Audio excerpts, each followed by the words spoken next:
In our Holy Scripture, in the Holy Bible, there are two parts, Old Testament and New Testament. It is known as Tanakh. Old Testament is known as Tanakh, T and Q. So T stands for Torah, N stands for Navim, and K stands for Ketubim. So the historical books is the Ketubim. So our Bible is not just history, but it is a history of salvation.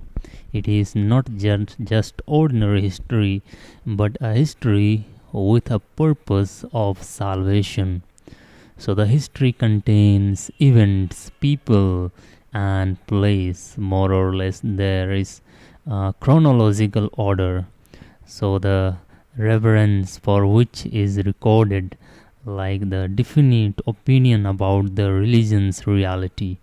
So why do we read this book? Because we need to have more information and we need to be sensitive about the book when we read it. So the historical writings has got many genre like prose, story, epic, and many other things. It is an art or a form of presentation, the world behind the text, the pretext, the idea before writing, the background we have to know, the text we have to know, the context we have to know as to where it was written. So when we say the Deuteronomistic history, there are 6 books like Joshua, Judges, 1st and 2nd Samuel, and 1st and 2nd Kings. So these are the Deuteronomic books. Then we have got the ancient text. So when we say the ancient text, it is now in our times the modern scholars or readers read according to their own time, and they are affected very much by their own present time. So they cannot get away with their present time. So the interpretation of the speaker might have been different at that time when he wrote in his own situation. We need to read those books according to their own time. We need to be aware of the writings of that time or that era, what was happening, what was the social, economic, and political conditions of that age. So what are the aspects that influence historical writings? There are sociology, anthropology, geography, economic, archaeology, history. All these things are there behind the background. So all these aspects need to be understood to know fully about historical writings. The storytelling has got plot, characterization, time and sequence and point of view. There is vast difference between the characterization of that time and modern novel characterization. The biblical has got less direct means, rarely physical descriptives are there. So if you read the modern times novels and all, it will be described in a more suitable way. There will be dialogue and you can understand. There will be full description, detail, the physical presence, etc. But it may not be the same with the biblical context because it was written long back. Then discovering of the context of the text, the sense of background behind the events being recorded. Example, if suppose there are earthquake taking place in 2 different places, one taking place in rocky place, another in the plains. So the actual event that happened has been written in 2 different ways. So the people, those who are in plain, they will have different understanding that of people, those who are in the rock. So there are gap between the events, writings and readings. So the writings of the historical books, so the time span is like 1000 years, from 1300 to 300. This is the time that has been recorded. And in ancient Near East, ancient Near East like Iran, Iraq, the ancient Mesopotamia, the background was the monarchy system. It continued by the dynasty families. Uh, their lively was based on agriculture, fishery, trade, etc. So they are part of secular history. So the social structure is highly stratified, the economic rich and poor. In modern, there is also like caste system and class system. Then when you say about geographical, the example reference we find in Deuteronomy chapter 1 7, it is mentioned as east, west, north, south, within which the historical events has taken place. So there are the politicals and there are biblical texts. The second Corinthians chapter 26:10, the agriculture land has been mentioned. So the political context, when we say there are tribes, for example, if you read the Joshua chapter 15 2 5 8 10 to 11, then Jerusalem was earlier it was by a person which was bought by David.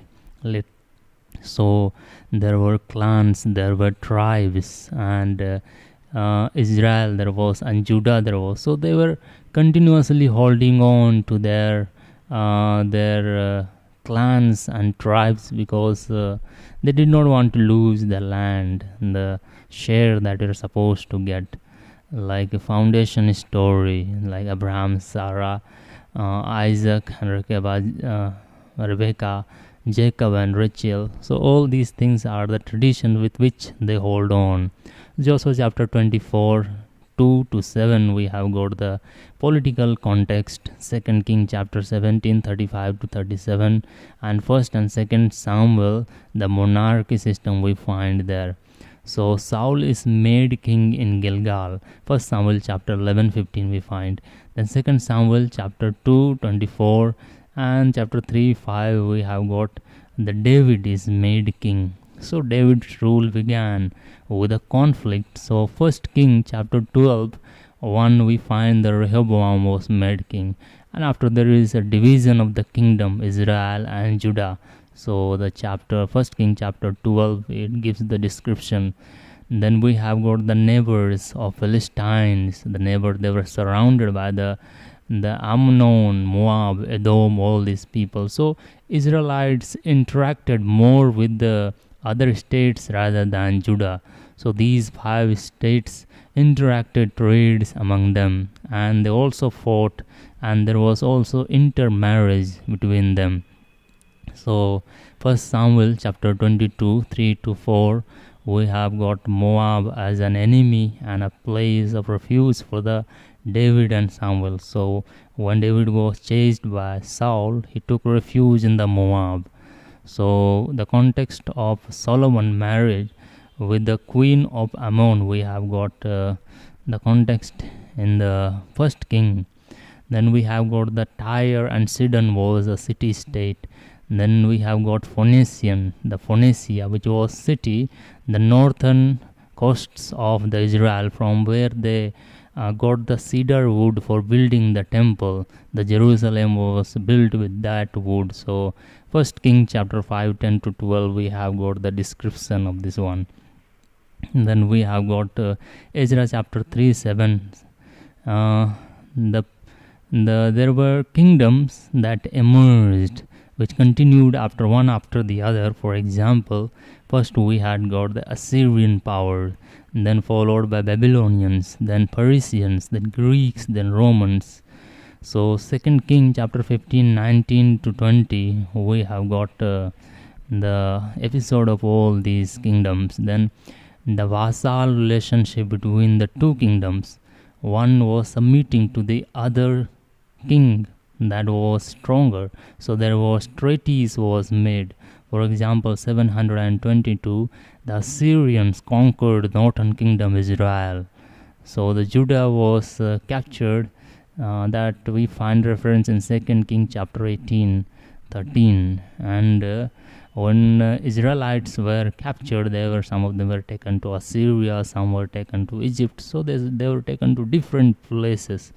2nd Kings chapter 25 1. Then 538 BC, they returned to Jerusalem from Babylon. So 587 they were taken to Babylon, and after they returned, when the king of Persia allowed them to return and build temple.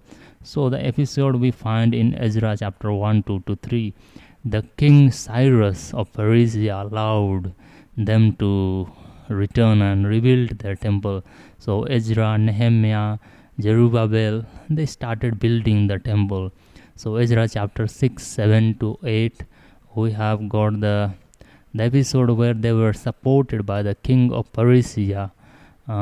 Artaxerxes, the new Persian king, helped Nehemiah to go back. Nehemiah chapter 2, 5 to 6, we find the episode of that one. Because of all these, we can call them as historical books. So there are also religious history, the religious context, like concept of God emerged with the raising over the things not controlled. So they were able to rule the people which are not supposed to be controlled. So the state, dynasty, temple, these were connected with gods, state, dynasty and temple. So the Israelites survived with one God, even though they were surrounded by so many myths, gods, idols, etc. But they continued to keep faith in one God, Yahweh. So king and dynasty was looked as God's legitimate power. For them, the temple was visible presence of God. They believed in the connection between divine and political realm. So importance of holiness and centralization of worship expresses from king and people, the expected from the people and king, and also the local sanctuaries that were made in different places. So 2 Samuel chapter 7, 5, 11 to 13, we have got this concept. Then 1 King chapter 12, we have got the Baal worship. It was condemned by Elijah again, especially during the time of Jeroboam. So Judaism, with no kingdom, no king after the return from the exile. This group was known as Judaism from 4th century BC. So the priests were dominant and not kings. So the 1 King chapter 8, 6, 9 to 10, we have also got this reference. In order to enter into relationship with God, they were expected to be holy. I am the Lord your God, holy. Leviticus chapter 19, 2. Joshua chapter 3, 3 to 5. Crossing river Jordan with the Ark of Covenant. Sanctify yourself, for today you will receive the kingdom. So 1 Samuel chapter 1, 3, the local sanctuary we find there. Then the role of prophets. It is to announce and denounce the evil, the role of prophets. They did it for king, priest and people. So they communicated with God. So the mediators between God and people, the oracles helping kings and rulers to divide.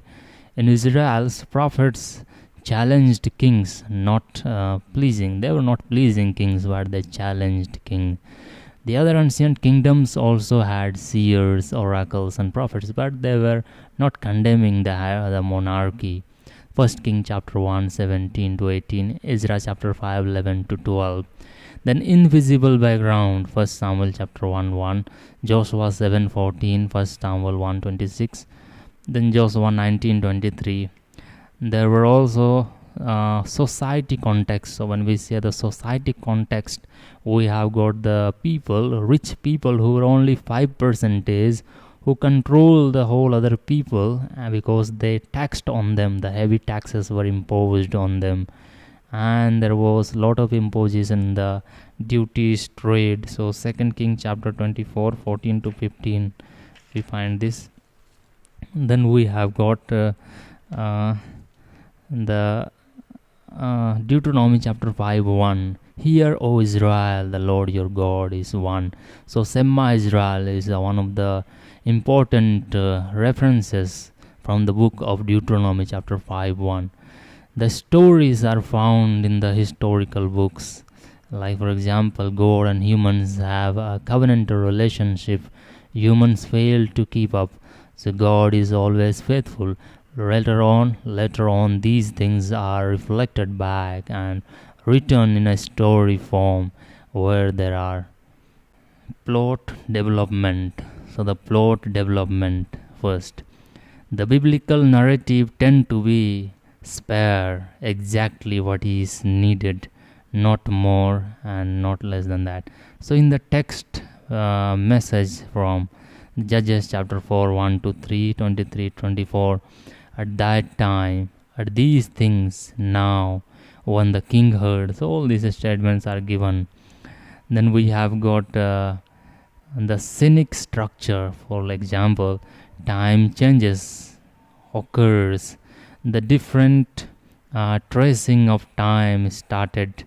Now characters come on stage. So the setting changes to a new place. For example, I have not written that reference.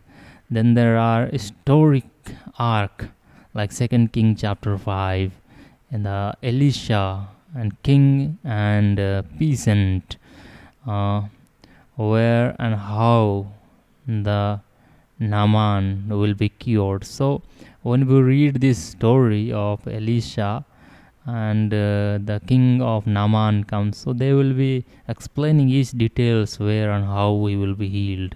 So there is also sequence like 2 Kings chapter 1, 1 to 18. Then B, we have got the characterization. So there are direct descriptions like Saul, the first king of Israel, the 1 Samuel chapter 9, 1 to. So God's choice was David, but human choice was Saul because they looked at the outside appearance. So 1 Samuel chapter 25, 2 to 3, there is Abigail and Nabal. The comparison is made between the Abigail, who was a beautiful woman and wise, whereas Nabal, the rich person, the wicked, who did not help the David during when he was hungry and needed food. Then we have got the characterization by action, 1 Samuel chapter 25, 2 to 3. Then there are characterization by dialogue. So Nehemiah chapter 5, 4 to 5, 7 to 8, 13, 11 to 13 we have got. In Nehemiah, he is the one who directed, and the angry and is authoritative. We find also monologue, the speeches, the prayers, psalms, farewell addresses by Jehovah, Deborah, Hannah, Samuel, David, Solomon. So there are monologues and addresses, one man speaking. Second Chronicles chapter 13, 4 to 6, 8 to 10 and 12. Then point of view, the reader's perspective. So when we say reader's perspective, when someone reads any text, it is the reader who concludes what he has read. So it is his perspective. So 1 Samuel chapter 8, 6 to 8. 1 Samuel chapter 18, 6 to 8. What Saul felt has been mentioned, but not what David felt. So it is up to the readers to analyze what David felt. So Judges chapter 6, 14 to 15, we have got the call of Gideon. Then building presence, like emphasize, keep repeating certain things, like give lots of details about that person, like assemble strong argument to support that statement. For example, King David is often spoken in the Deuteronomic books. He is shown always as a famous king, and the later kings are always compared with that King David, and who has been built strongly with the character. So the establishing authority by taking the name of God sometimes comes from direct revelation, sometimes by seeing God, or without visual context by the dreams or visions. So 1 King chapter 18, 36 to 38, we have got the Elijah and Baal. Then kings have authority over the state and kingdom. So priests and elders held of the family and royal messengers, and some women have got their authority. women like Abigai in 1 Samuel chapter 25. Then Joshua's authority to take over the Moses as successor. Then Ezra in chapter 7 1 to 6. Ezra was priest and scribe. Authority was shown.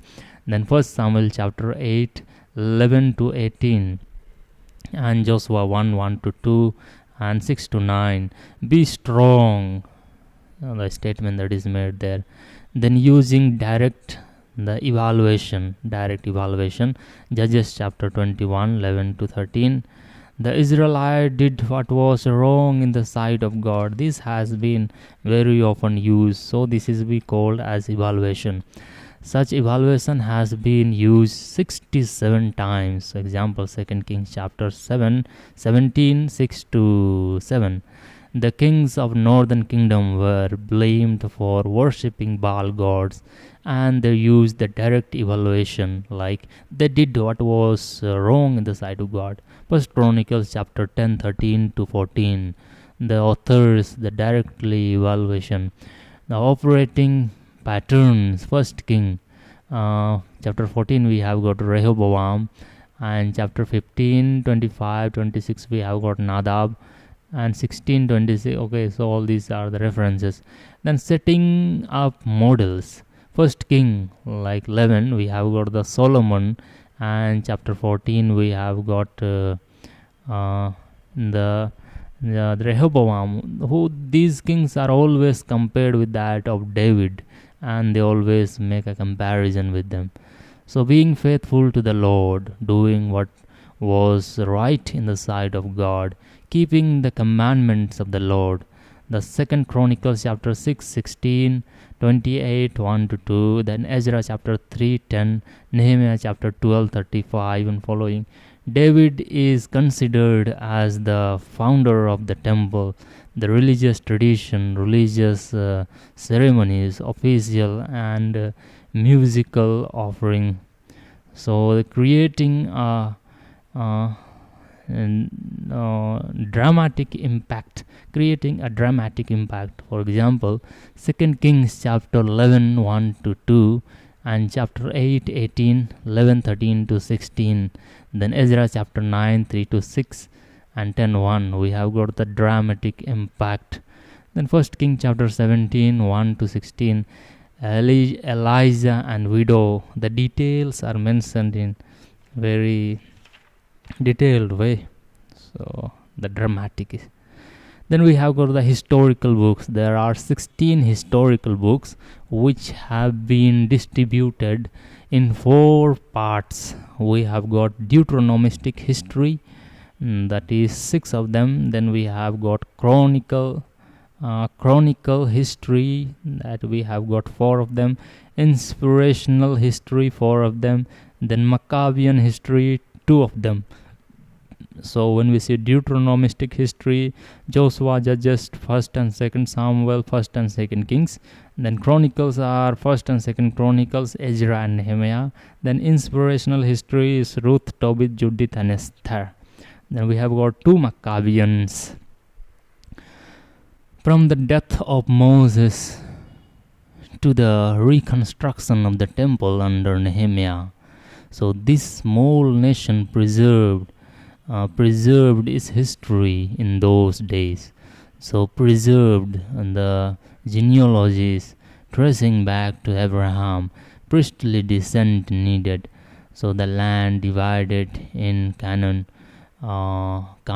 needed for inheritance, tracing the descent. The Messiah to appear to the house of David. Later tabernacle and temple became the treasure for the genealogy records. So they wrote history of salvation, their imitation, their intimacy with God. It was composed during Hezekiah, it seems like 726 to 697 BCE. So it was concealed during the time of Manasseh, because he was a wicked king from 696 to 642. And rediscovered during the time of Joshua, 639 to 609.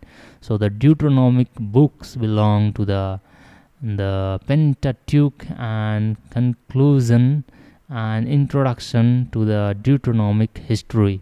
It is a continuation of the Deuteronomic books, the history. Then we have got the retribution. The good people will be rewarded and bad people will be punished. So God is always faithful. He keeps his word. So he redeems and he gives promised land to the people. So that's why he is always faithful.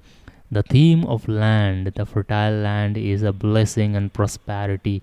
The theme of election of Israel, why God chose only them. Deuteronomy chapter 7, 6 and chapter 14, 2, chapter 4, 37, 7, 6, 14, 2 and 1 and 21. So the land is given to them not because Israelites were righteous, but the people of Canaan were unrighteous, they were wicked. So God chose the least one to show the goodness of God. Unworthy people are saved and they acknowledge what was done to them. So they are to be light to the nations. Through them we are chosen and he is good to us. So the New Testament, Jesus loved John. This is said by John himself. It is his own personal experience. So same way Israelites claim that they were chosen by God. It is an account given by people who experienced God. So they cried out and God saved them. So this is what they encounter. This is how they encounter with God in their lives. So this is all this their own personal experience. Then the book of Joshua. It describes Joshua's character, the conquest of Canaan, the continuation of the Pentateuch. There is a dispute as to who is original writer. 13 to 19 that contains old materials of the written pre-exile times. The rest materials are post-exilic. The source is called, the Deuteronomics are the source. So the context is the uniqueness and holiness of Israel, which allowed them to conquer Canaan. The fundamentalist thinkings are, we are right and the Canaanites' morality was very bad. So they were very bad, the Canaan. Then we have, they were very evil, so they needed to be destroyed so they accounted for what they did wrong, what was in the sight of God. So the Ugaritic tribe and the relics of Beth Shem and Megiddo. So the entrance of the promised land, conquest of the promised land, and appointment of the promised land, and division of the land. Finally, we have got summons and covenant loyal to the promise of the Lord. In chapter 1, we have got the entrance, so God's commission to Joshua. Then Joshua mobilization to cross the Jordan, then mission of the spies, then crossing of Jordan, the renewal of the circumcision and Passover observance, chapter 5. And then we have got 2, that is conquest, the appearance of the divine command, and we have got the central campaign, that is chapter 6. Then capture of Jericho, chapter 6, the repulse of Ai because of Achans in chapter 7. Then second attack on the burning of Ai. Establishment of the covenant, chapter 8, 30 to 35. The southern campaign, chapter 9, 1 to 10 and 34. Then treaty with the 4 Gibeonite cities, chapter 9. Then we have got the destruction of the Amorite, the coalition, chapter 10, 1 to 43. Then the northern campaign, chapter 11, the summary of the conquest, chapter 11, 16 to 23. Then the appendix of the catalogue of the affected or defeated kings in chapter 12. Why evil and bad people happens to good people? So the answer to this is, the book of Job is an attempt to answer this question. The entire reality of creation has lots of problem, and in front of them our problem is nothing. In today's context, the innocent people are suffering. Why? There are people who are suffering, who in their suffering are able to connect themselves to Jesus' suffering. So suffering, emptying, the self-emptying of and the Christ and death on the cross. So there are people who find meaning in the midst of their suffering.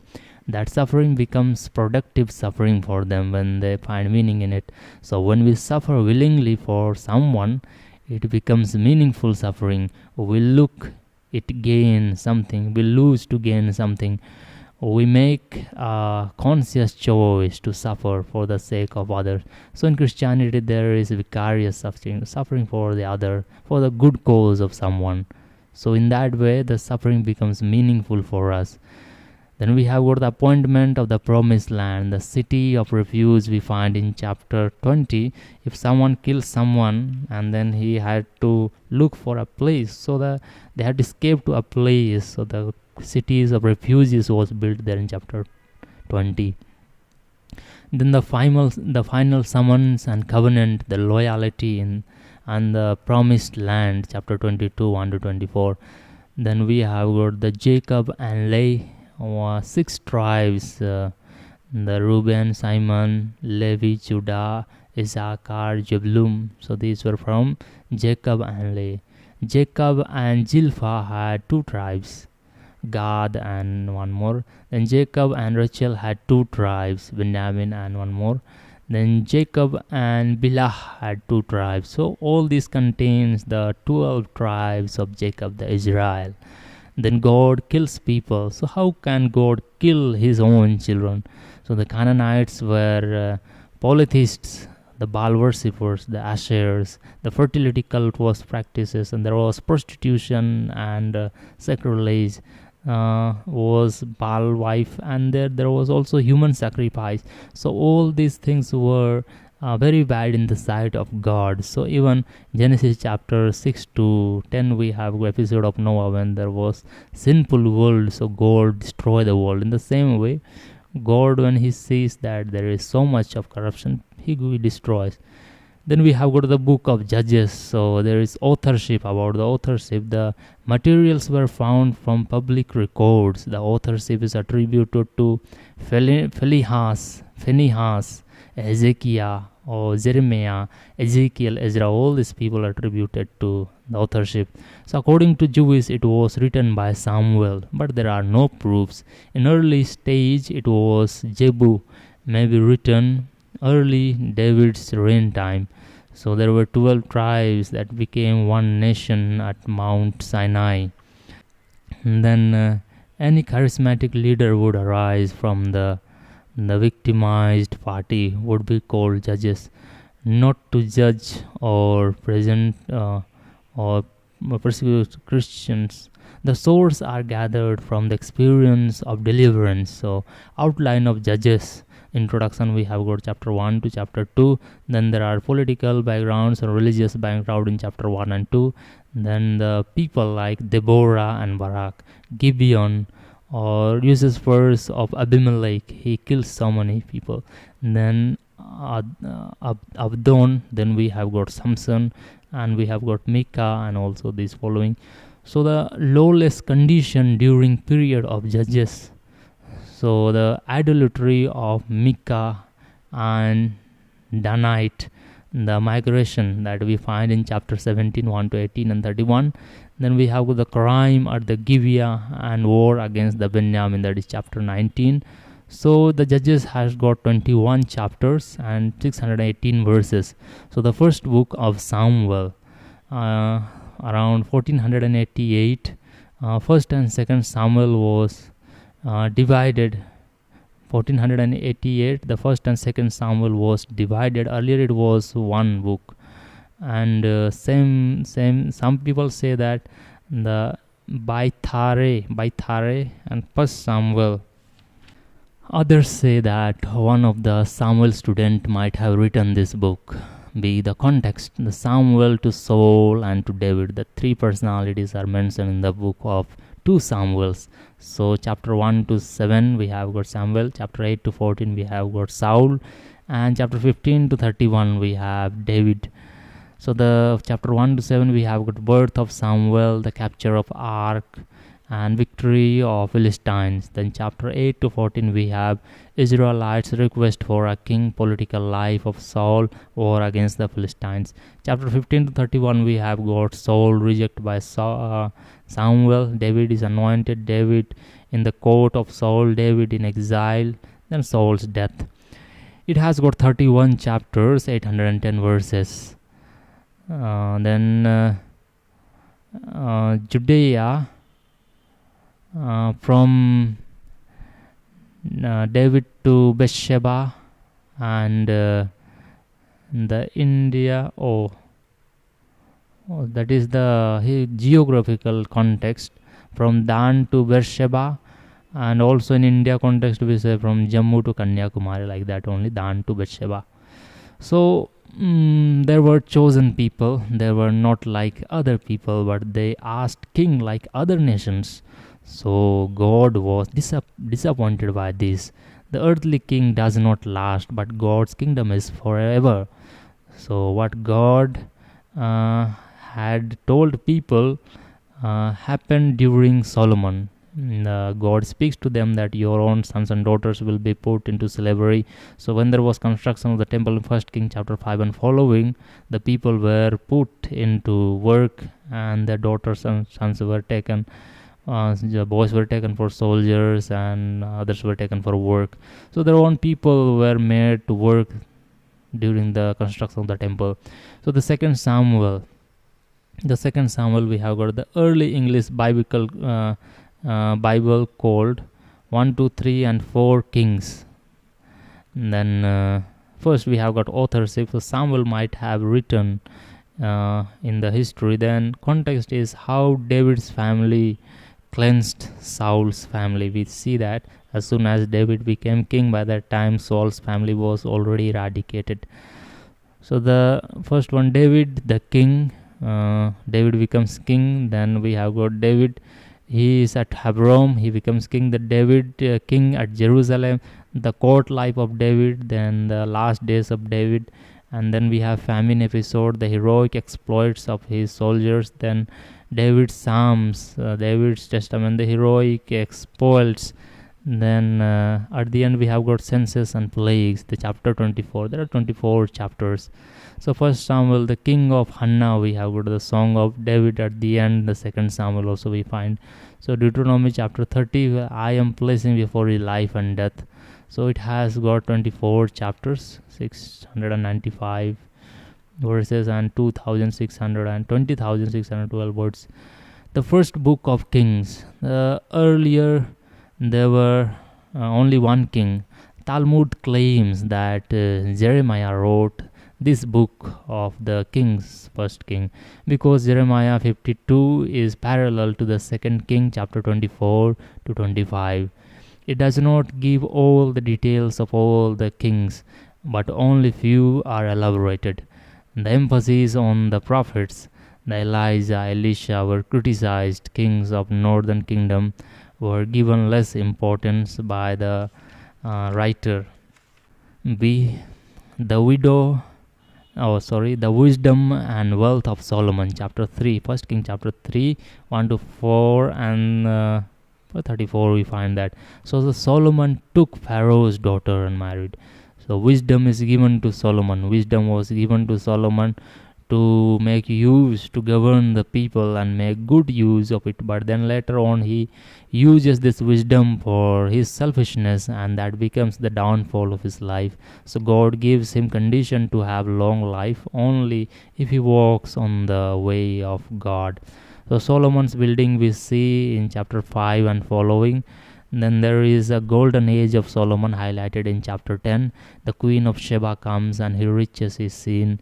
Then we find the chapter 11, the Solomon's apostasy, the decline and his death. And then Davidic kingdom was divided in two parts, Rehoboam and Jeroboam. Rehoboam ruled the southern kingdom, that is Judah, and Jeroboam ruled the 10 tribes of Israel, that is northern kingdom. Then we have got the second book of Kings. The authorship is not sure. The climax of Elijah and Elisha is depicted in this book. So the northern kingdom falls. The ministry of Prophet Elijah and Elisha is highlighted. The ascension of Elijah is there. The introduction of Elisha is there. From Jehu to Israel's fall is mentioned. The Judah is at its fall. Chapter 18 onwards we find that. And then the kingdom under the Hezekiah, King Hezekiah is shown. So before in Judah, chapter 22, we find the last days of Judah, that is chapter 23. The king Jehoahaz and the departed, chapter 23. Jehoiachin reigns, chapter 24. The reign of Zedekiah, chapter 24. Then Jerusalem falls, chapter 24, 25. Then prophets at Gilgal, chapter 25. Then Jehoiachin is released on chapter 25. So no nation, no king after the exile. So king's age, reign, life, death, burial, all these things are mentioned in details. So the northern kings are depicted negatively, the southern kings are depicted positively. Hezekiah and Josiah is presented in as a good kings. Then we have got the Chronicles history. So the first 9 chapters are prelude, the summary. Two good kings like Hezekiah and Josiah are highlighted. Then Babylon capture is shown. There are no kings after that. The fall of Jerusalem was blessing in disguise. He was made holy. They were dispersed to the many other countries, and the temple was rebuilt after they come back. Then the purpose of Chronicles is that Levites have the right. The remains would be helped in rebuilding the temple. Ezra wrote the book of Chronicles, and Ezra between 350 BCE to 250 BE. The context is they starts with the genealogy, chapter 10, 1 to 22. The reign of David is mentioned. So chapter 11, the David raises. Then Second Chronicles, the authority is given to Ezra after the return from Babylon is mentioned. So the book of Ezra, that is 363 to 350 BCE, it looks like. So Ezra was a priest and a scribe. He compiled the things that is written. So it is the continuation of the Chronicles. The Zerubbabel rebuilt the temple, ends with the Ezra's moral reformation among Jewish, chapter 10. It describes return from exile, the restore of the worship and rebuilding, and Jewish restoration work by Zerubbabel, Nehemiah, Ezra worked for the restoration. So Zerubbabel focused on the temple, Nehemiah focused on the cult, Ezra focused at the law, and all these things were taken care by these people, Zerubbabel, Nehemiah, Ezra. Then the book of Esther, or before that we'll see the book of Ezra. There is chapter 1 to chapter 2 we have got the exiles return from Babylon. Chapter 3 to chapter 4 we have got the temple building began. And regarding the book of, I don't know whether there is something. Okay, it continues. Okay, the book of Ezra, chapter 3 to 1 to 13, there is altar formation. Then B, we have got the opposition of work. The people, those who were there already, they are opposing, they are not allowing to build the temple. Point 3, we have got the building is completed. Then the decree of Cyrus and Darius is brought back. There is chapter 6 and 1 to 2. Then we have got the chapter 9, the great reformation, his prayer, the abandonment of the mixed marriage, chapter 10, the list of those who were foreign wives, chapter 10. Then there are 10 chapters, 286 verses. Then we have got the book of Esther.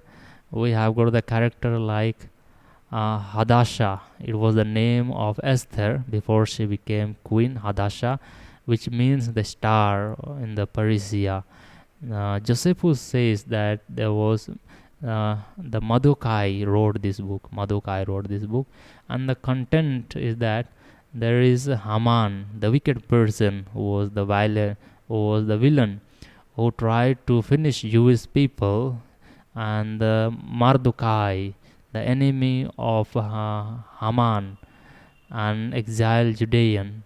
Madukai does not salute Haman, so he gets angry, and that's how the story began.